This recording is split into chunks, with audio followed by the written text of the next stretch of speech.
where demonstrates his willingness to fear the Lord above all things. This aspect of God's promises is probably the biggest tension point in Abraham's life. In his view, this is the one thing that's really difficult to see that God is going to do with him. Welcome to Prepped, the podcast that equips you to live out God's story, not the world's story. Hosted by James Spencer, PhD, each episode bridges the gap between academic insights and everyday life, preparing you to understand the Word of God and put it into practice. Whether you're diving into biblical studies, looking for ministry guidance, or aiming to deepen your faith, Prepped empowers you to think biblically and theologically in a world that encourages you not to. Ready to get prepped? Subscribe now and transform the way you bring God's story into the world. Hey everyone, welcome to this episode of Prepped. I'm Dr. James Spencer, and this is where we take a closer look at Scripture and consider its implications for our lives today. In this episode, we're going to explore one of the more challenging aspects of the Abraham story, the tension surrounding his heir and the relational dynamics that arise from his decision to have a child with Hagar. And Abraham's journey of faith is marked by moments of deep faith, but also some missteps. And I think the promise of an heir given to Abraham and Sarah seemed impossible from a human perspective. And their attempt to solve that problem through the introduction of Hagar creates both immediate and some long-term challenges. And so today what we're going to focus on are really 5 areas. Number 1, the decision to have a child with Hagar and its cultural and theological implications. What are these narratives telling us about God and the way Abraham interacts with him? The birth of Ishmael and the resulting tension between Hagar and Sarah. We'll talk about that. Number 3, we're gonna talk about God's reaffirmation of his covenant promise to Abraham and Sarah in Genesis 17, and how this clarifies things and sharpens things so that Abraham and Sarah have a clear path of understanding where they're supposed to go and what they're supposed to do. 4, we're going to look at the relational and covenantal tensions between Ishmael and Isaac that really culminate in Ishmael's departure in Genesis 21. And then finally, we'll talk about the concept of the firstborn in the ancient Near East and how it sheds light on the dynamics of Abraham's family. I don't think that this story is just about Abraham's family dynamics. I've often heard it preached that, family pain is the worst kind of pain, or, talking about Abraham as a father and how well he did or something like that. I don't actually think these narratives are built to teach us that much about fatherhood. This is about faith. This is about a man who is learning to walk with God. And if you keep in mind that Abraham really doesn't have that many paradigms to look back on. He probably knows something of the creation story. He probably knows something about God's interactions with Noah and some of those stories that we read about in Genesis 1 through 11. But the reality is that Abraham is just really starting his journey with God. And no matter how much he knew about who God was from these previous stories that may have been in the air about who the Lord was, there's a difference between knowing those stories and experiencing it yourself, understanding how to confront the difficulties of life, these really complex situations. How do we wade into those and make decisions that are God glorifying? And we saw last week in the episode on Melchizedek, Abraham, the king of Sodom, we see Abram making a good decision there. He comes back from war. He's rescued Lot and all the people, and he's got all these possessions. He gives a tithe to Melchizedek, who is a priest in the Most High God, in recognition that God is the one who gave him the victory in battle. And then when the king of Sodom comes and offers to allow Abraham to keep all the possessions, Abram says, no, I've already sworn to God that I'm not going to take anything from you so that you can't claim that you made me rich. And so Abraham is making this decision and ensuring that only God gets the glory. If Abraham is going to succeed, if he believes that God is going to prosper him, he wants to make sure that it's clear that God is the one who did it, not the king of Sodom. That Abram hasn't somehow fought his way to prosperity and abundance, and has been given favor by these different kings and rulers, but that God really is the one who has built Abram into a successful nation, and he's the one who's going to put Abram on the map. In other words, he's going to make a great name for Abram. So we've seen him make this really great decision. Now, as we move into the Genesis chapter 15, God addresses Abram, and he's almost giving Abram this encouragement, like, hey, I'm going to be your strength and your shield. I'm going to protect you. You don't have to worry. Don't fear these things. And Abram comes back, and he doesn't seem to be so worried about this, God's protective aspect. He's already fought this big battle. He knows God is with him there. He's recognized God in doing that. But now what he's concerned with is, Lord, I know you're going to be with me. I know you're protecting me in battle. I have a faith that you're going to prosper me. I think Genesis 14 really does underscore that aspect. But I don't know who I'm going to pass it on to, because right now Eliezer, who is just sort of a one of his servants, probably a high-ranking servant within Abram's sort of ecosystem, but is not biologically related to Abram, that's who's going to inherit his household. And so Abram sees this as a problem, and he's saying, where does all this go, Lord? How does this work?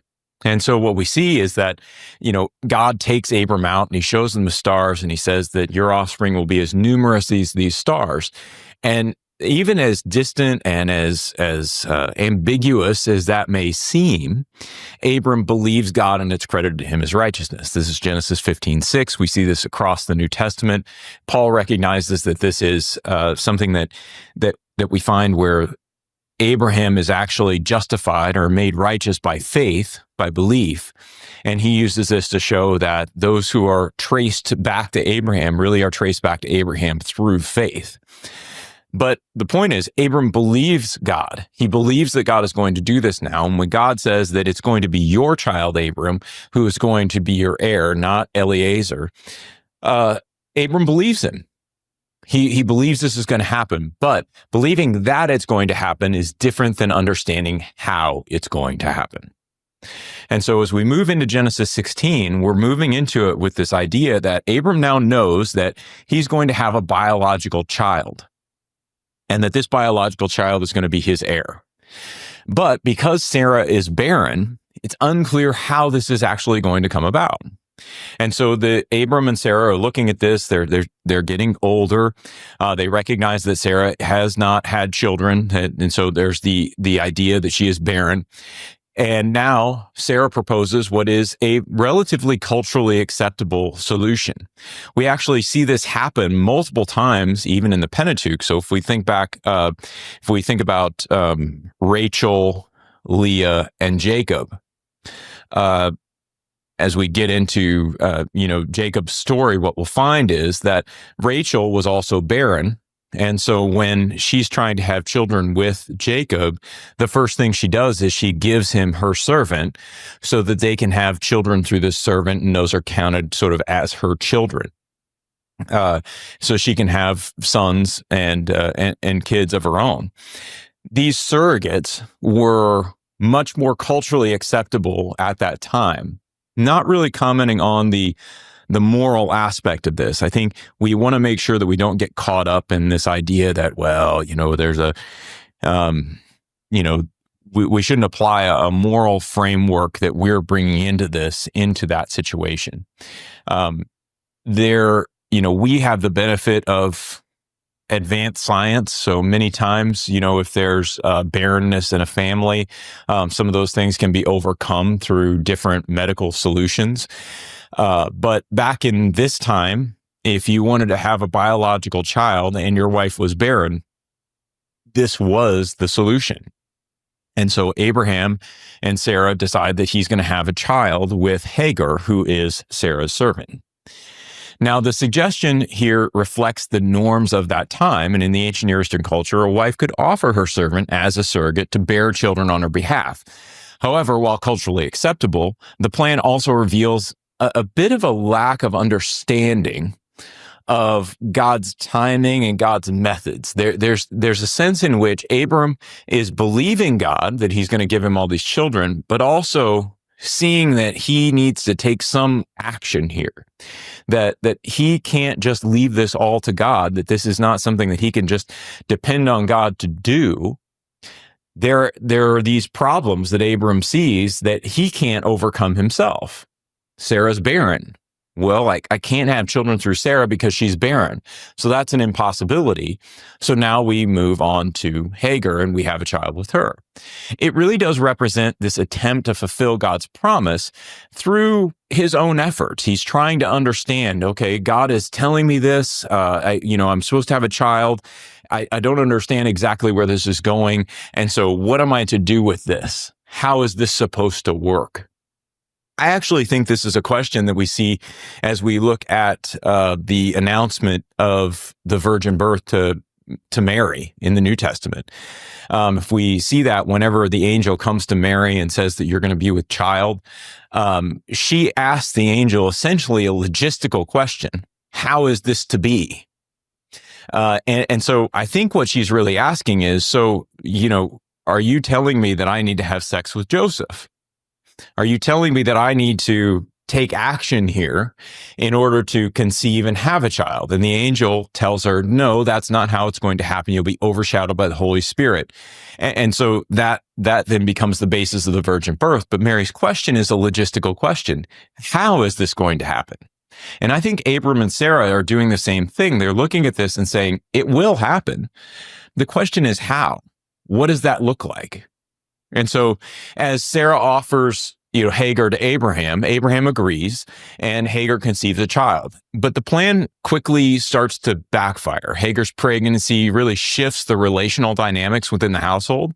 And so we have in Genesis 14:6 that, this idea that when Sarah, saw that she had conceived, when Hagar saw that she had conceived, she looked with contempt on her mistress. And so Hagar sort of gets a little arrogant, a little bit.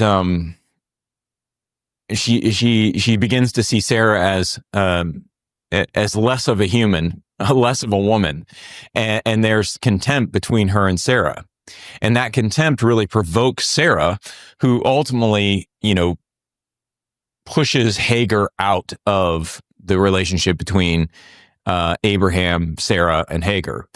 This is one of those areas where we see this relational dynamic creating major problems. And I think part of it is we see this further strife between Ishmael and Isaac. And so there's an eventual departure of Ishmael from the whole family. But this early tension suggests that something is going to have to break here. We've already seen Abram split with Lot because the land just couldn't hold them. These tensions sort of have to press people apart. We'll see it throughout the rest of the Pentateuch. We see the separation, for instance, of Esau and Jacob. These separations happen an awful lot. And so this tension is not a good thing. But I think the decision really does underscore the dangers of trying to accomplish God's plans on our own terms. In other words, what Abram is learning here is he's learning how to go about depending on God to fulfill his own promises. He's not supposed to hear God's promise and go, okay, how can I make that happen? He's supposed to hear God's promise and wait to see how God makes that happen.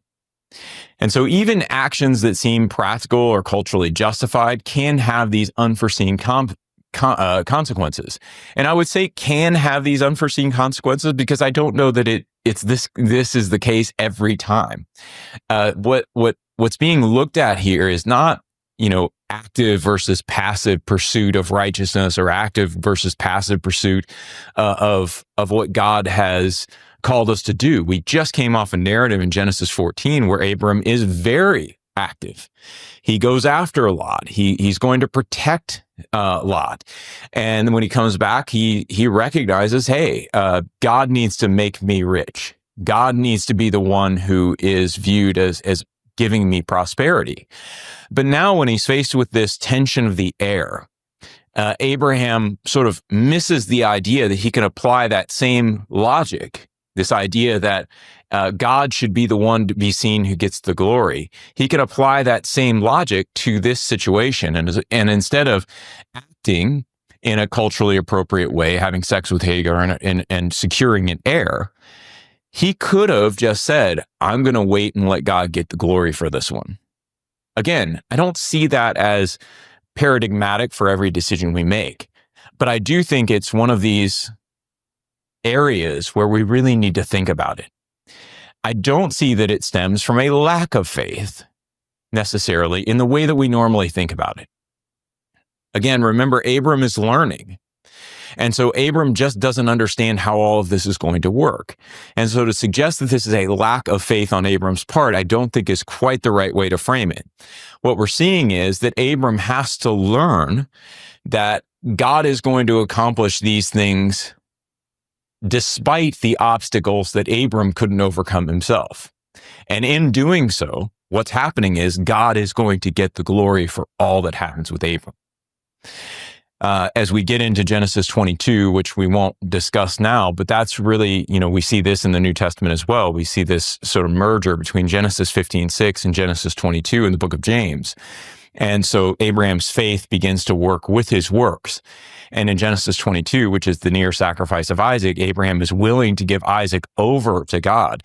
He's willing to sacrifice his son, knowing that, as we read in the New Testament, Hebrews 11, that somehow God would resurrect him from the dead, that this isn't the end of the promise, that even though Abraham doesn't understand why this is happening, what's going to happen next, how exactly God is going to pull this off, that God's promises are sure, and that his job is not to figure out some way around this or understand exactly how all the mechanics are going to work. His job is just to allow God to work through his life and to do, and so Abram, all he has to do is obey. So that's sort of where I see this leading. It's a growth in faith. It's a progression. It's a learning process that Abram is going through to learn how to walk with God more faithfully. Now, once Hagar's pregnancy really does mark this turning point in the narrative, and as Sarah's bitterness grows, she ends up dealing harshly with Hagar. So Hagar is still under Sarah's power, and this causes Hagar to flee into the wilderness. Yet, even in that moment of conflict, God is going to intervene. And so he sends an angel of the Lord to Hagar, offering comfort and instruction. And he tells her to return to Sarah and promises that her son Ishmael will become the father of a great nation.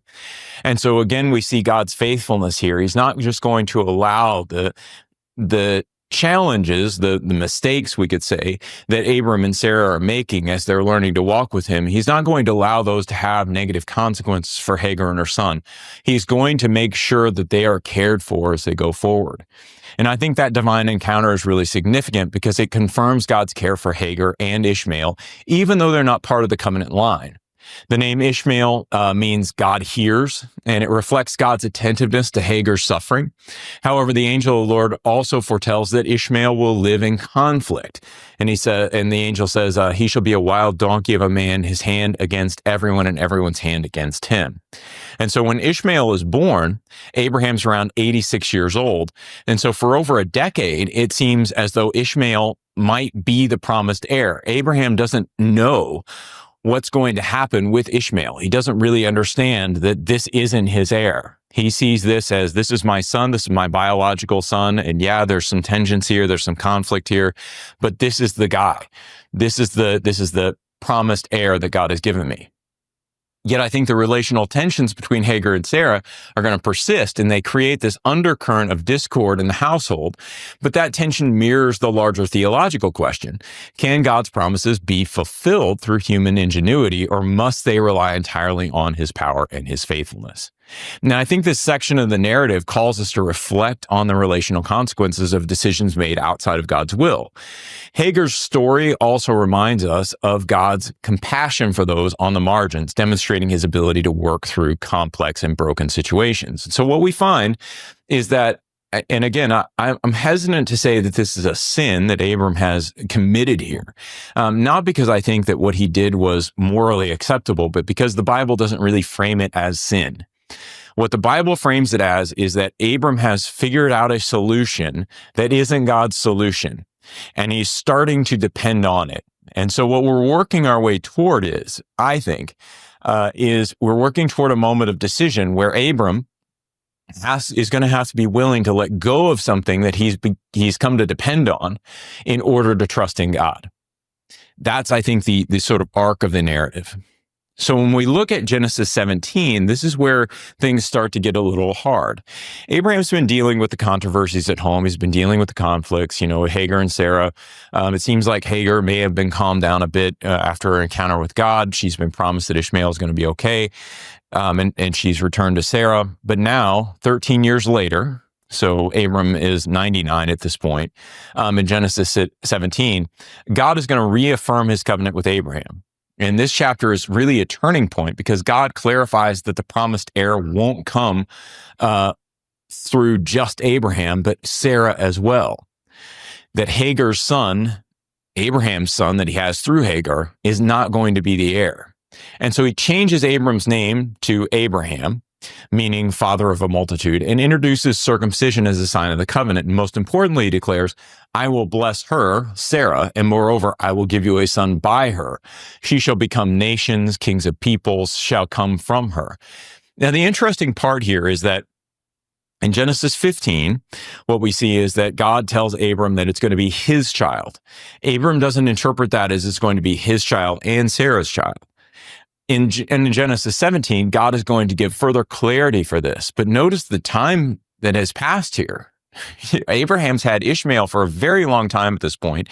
Abraham himself and Sarah are much older than they were when he heard the original promise in Genesis 15.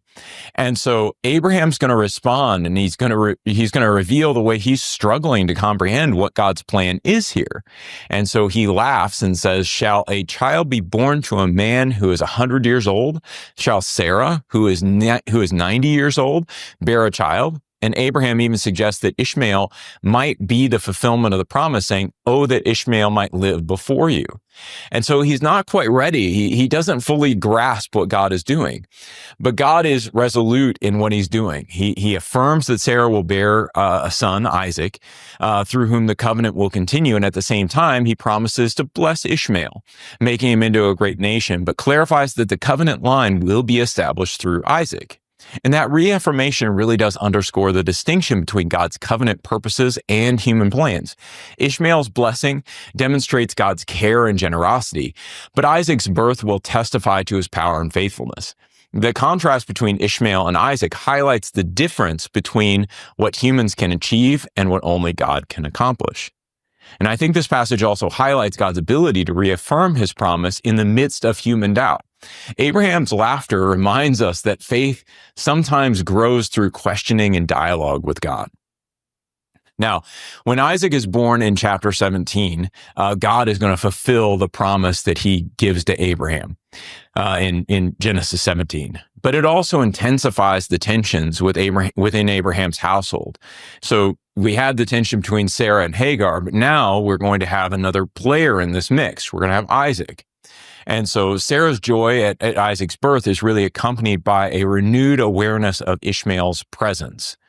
And so when Sarah sees Ishmael mocking Isaac during a celebration, she demands that Abraham send Hagar and Ishmael away, saying, cast out the slave woman and her son, for the son of this slave woman shall not be heir with my son Isaac. And this request gives Abraham, as Ishmael is his son, a bit of indigestion. Abraham doesn't really want to do it, but God reassures him saying, look, through Isaac shall your offspring be named, and I will make a great nation of your son, of the son of the slave woman, also because he is your offspring. And so we continue to see that God is going to bless Abraham and those connected to Abraham, even though they're not part of the covenant line. But I think here we should really understand what's going on in this part of the narrative. Abraham's being asked to send one of two sons away. He's very old at this point. I think he's concerned that he's going to lose his, I hate to put it this way, but the spare. That Isaac is young. Isaac is obviously promised to be the covenant heir, but to set aside this other son, to leave himself with no other options, is a fairly liminal thing for Abraham. Abraham doesn't have a lot of children. This is not Jacob. Jacob has 12 sons and one daughter. And so Abraham just has the two, and then he's down back to sort of the people in his household becoming his heirs. And so there's a tension here that I think Abraham is wrestling with, whether or not to actually send Ishmael away. So God gives him the confidence to do just that. And in the wilderness, we see Hagar and Ishmael face some dire circumstances, but once again, God is going to intervene. He provides water. He reiterates his promise to Ishmael to make him into a great nation. And then in that moment, God really underscores his faithfulness and his care for those outside the covenant line, those who are connected to Abraham, even if they're not central to the covenant process. And I think the separation of Ishmael and Isaac reflects the broader theological theme of distinction within God's plan, within God's family, we could say. While both sons are blessed, only Isaac is going to represent the covenant promise. And that distinction is not about favoritism, but about God's sovereign choice to accomplish his purposes in his way. It challenges us to trust that God's plan, though sometimes difficult to understand, is always good. Now, this gets us into a little bit of where we probably need to understand, what does it mean to be the firstborn in the ancient Near East? And I think to fully grasp the tension between Ishmael and Isaac, it's helpful to consider the concept of the firstborn. In many cultures, the firstborn son held a special status as the primary heir. And that status, often referred to as the birthright, included leadership within the family and a double portion of the inheritance. There were benefits to being the firstborn, but there were also obligations. And so the firstborn was to be that person who's going to carry on not just with the possessions of the family, but they're really going to carry the cultural and in our case, theological freight for the family. This is going to be the next representative of the covenant. This is going to be the one that demonstrates all that Abraham learned as he walked with God. He's going to continue that process of walking with God. However, I think in the biblical narrative, God often subverts this cultural expectation surrounding the firstborn son, or the son that was born first. So Ishmael, as Abraham's son who was born first, right, might have been expected to inherit the birthright. Yet God chooses Isaac, the younger son, to carry the covenant promises. And this pattern of divine selection over cultural norms appears throughout Scripture with examples like Jacob and Esau. We see this with Ephraim and Manasseh, where Israel at that time, Jacob, whose name is changed to Israel, swaps his hands and blesses the younger over the older. And so we just see this recurring throughout the biblical narrative. By choosing Isaac, God demonstrates that his plans are not bound by the human conventions. And that choice reinforces the principle that God's blessing and purposes are matters of his sovereign will, not human merit or tradition. And the tension between Ishmael and Isaac that serves as a reminder that God's ways are higher than our ways, and his plans are often challenging to our own assumptions. I think understanding the cultural weight of the firstborn helps us appreciate the radical nature of God's actions. His choices here are often going to upend human expectations, and they reveal his power to work beyond societal norms and expectations.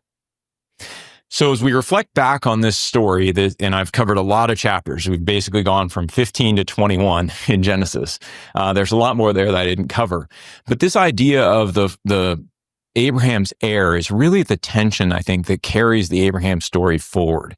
If we look at chapter 22 as sort of the culmination of the story of Abraham, where Abraham demonstrates his willingness to fear the Lord above all things, this aspect of God's promises, who will be Abram's heir, is probably the biggest tension point in Abraham's life. In his view, this is the one thing that's really difficult to see that God is going to do with him.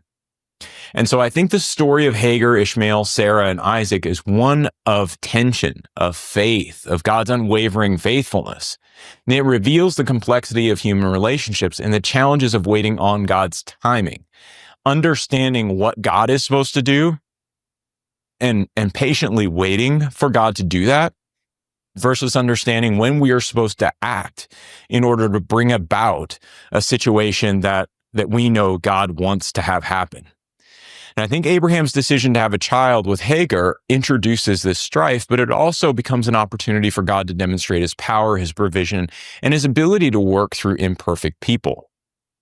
Where I see this story really going, and what maybe the lesson we need to learn here is that when Abram looks out at the landscape of the situation he's looking at, and he sees the impossibility of having a child with Sarah because of her barrenness, he automatically assumes that he needs to come up with a way around in order for God's promises to be fulfilled. And so his understanding of how this would work is that he needs to sort of combine and figure out the pathway to get to the promises of God. And what I think God is trying to show Abraham is that no, this is not the way this is supposed to go. What you're supposed to do is recognize that I am infinitely more relevant than any other actor or factor you may face. I am the one you respond to within any given situation. And so if you're concerned about this, don't be. Wait for me. Let me reaffirm things to you. Let me keep my promises to you. Again, it's not a passivity. That's not what the text is advocating for. What it's advocating for is for us to be obedient even when obedience doesn't make any sense. It's to wait even when waiting seems like it won't accomplish what we want to have accomplished. It's about a leaning back on God's promises in a fairly radical way. And so for us today, this narrative really does challenge us to trust God's promises, even when they seem delayed or impossible. It reminds us that trying to accomplish God's plans in our own strength is often going to lead to conflicts and heartache. Not always, but often. And yet it also assures us that God's grace and faithfulness extend to everyone, even in the midst of our missteps. Hey, thanks for joining me on this episode of Prep Podcast. If this discussion has been helpful to you, please share it with others and subscribe for future episodes. Let's continue to grow in faith and obedience together, trusting that God's plans are always good and his timing is always perfect. Until next time, stay grounded in his word and his promises. I'll catch you on the next episode of Prepped. Thanks for tuning in to Prepped. If today's episode helped you view the world through a God-centered lens, be sure to hit subscribe so you're always prepared for what comes next. Don't forget to rate and review us on your preferred podcast platform. Your feedback helps us reach more believers eager to live out God's story. Share this episode with a friend, family member, or loved one, and together, let's keep challenging the world's narratives. Until next time, stay grounded, stay inspired, and continue living out God's plan. See you soon on our next episode of Prepped.